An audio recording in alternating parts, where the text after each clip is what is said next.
تجربے کی بنیاد پر، مشاہدے کی بنیاد پر میں یہ سمجھتا ہوں کہ ہاتھ باندھ کے نماز پڑھنا ضروری ہے۔ کیوں؟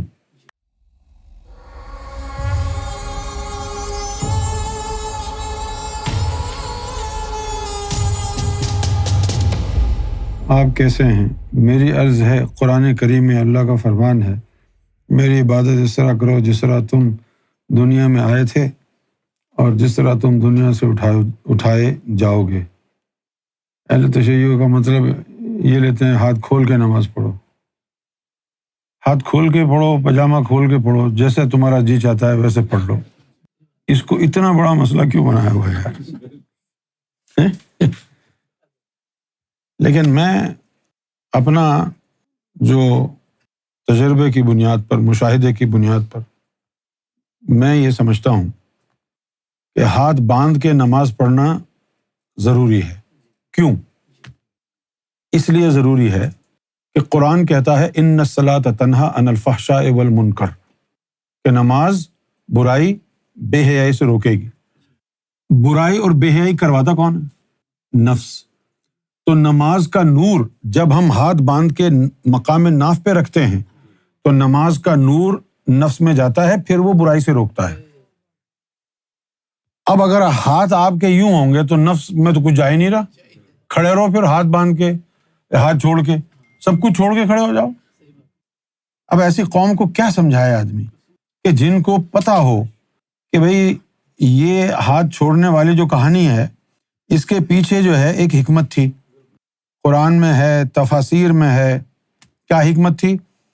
کہ بہت سے لوگ مسلمانوں کو دھوکہ دے رہے تھے، زبان سے کہہ دیا تو انہوں نے کہا ہاں جی ہم مسلمان ہیں، اندر ان کی صفوں میں گھسنے کے لیے تھے وہ کافر، منافق نہیں تھے، کافر تھے، دھوکہ دینے کے لیے۔ اور کیا کرتے تھے؟ چھوٹی چھوٹی مورتیں لے کے آتے تھے وہ اپنی بغلوں میں دبا کے، اور جب نماز میں کھڑے ہوتے تو وہ نکال کے ان کو سجدہ کرتے ہو۔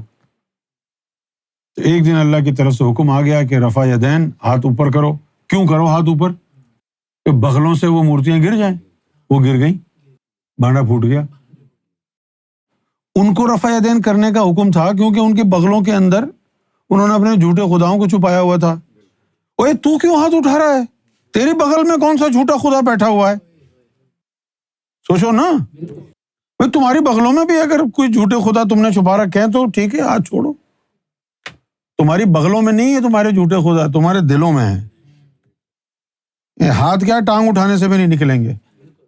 ان کا ایک ہی علاج ہے، سرکار گوہر شاہی کے قدموں میں آ جانا، ورنہ ممکن ہی نہیں ہے۔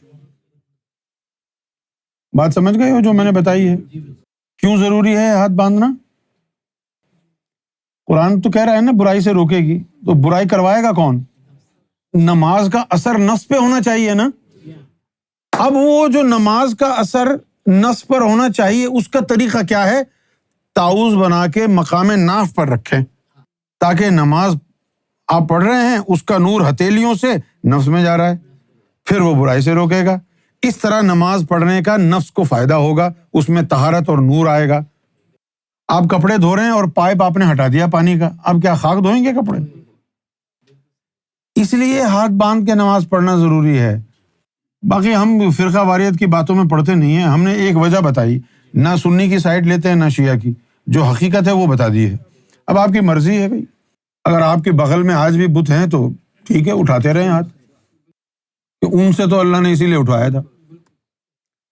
اور پھر لوگ جاہل ہیں، اس طرح کی باتیں کرتے ہیں کہ بھائی حضور نے یہ بھی کیا، حضور نے یہ بھی کیا۔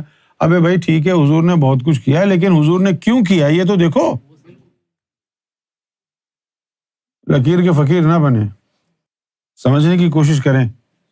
قرآن مجید کو اللہ تعالیٰ نے عربی میں جو اتارا ہے اس کے آگے وجہ بھی بتائیے کہ تاکہ تمہاری عقلوں میں آ جائے، سمجھ میں آ جائے تمہاری۔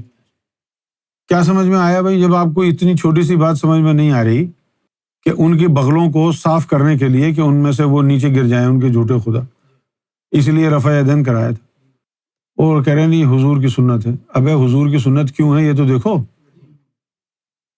اس کے پیچھے جو ہے نا اور کوئی راز نہیں ہے کہ میں معاذ اللہ ثم معاذ اللہ کہ اہل سنت والجماعت کی بات کو آگے بڑھا رہا ہوں شیعوں کو۔ میں نعوذ باللہ میں نیچے دکھانے کی کوشش کر رہا ہوں، ایسا نہیں ہے. ہمارا کسی فرقے سے تعلق نہیں، نہ ہم سنی ہیں، نہ ہم شیعہ ہیں، نہ ہم وہابی ہیں، نہ ہم بریلوی ہیں. ہم کو سرکار گوھر شاہی نے فرمایا ہے کہ تم محمد رسول اللہ کے امتی ہو. امتی وہ ہوتا ہے جس کے دل میں نور ہوتا ہے. ہمارے دل میں نور ہے، تم بھی لے لو آ کے نور. تم بھی بھول جاؤ گے شیعہ سنی وہابی دیوبندی. میرے خیال یہ جو 4 امام ہیں شریعت کے، احمد بن حنبل اور امام شافعی، شاید یہ لوگ بھی ہاتھ کھول کے نماز پڑھتے ہیں، ہے نا؟ خیر آپ کی نماز تو ہو ہی نہیں رہی ہے، اب ہاتھ کھول کے پڑھیں یا باندھ کے پڑھیں کوئی فرق نہیں پڑتا. قلب کی حاضری کے بغیر تو ہوتی نہیں ہے. اب ہاتھ کھولنے اور بند کرنے سے کیا ہوگا جب اندر نور ہی نہیں ہے؟ بندوق ہے، اگر گولی نہیں ہے تو بندوق کا کیا کریں گے آپ؟ بیکار ہے بھائی. اس کے پاس بندوق ہے، اس کے پاس تلوار ہے.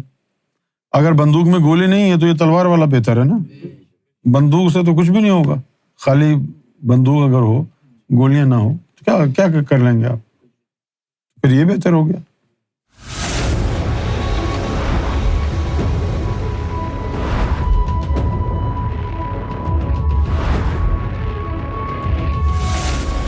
Amra TV, the place to connect with God.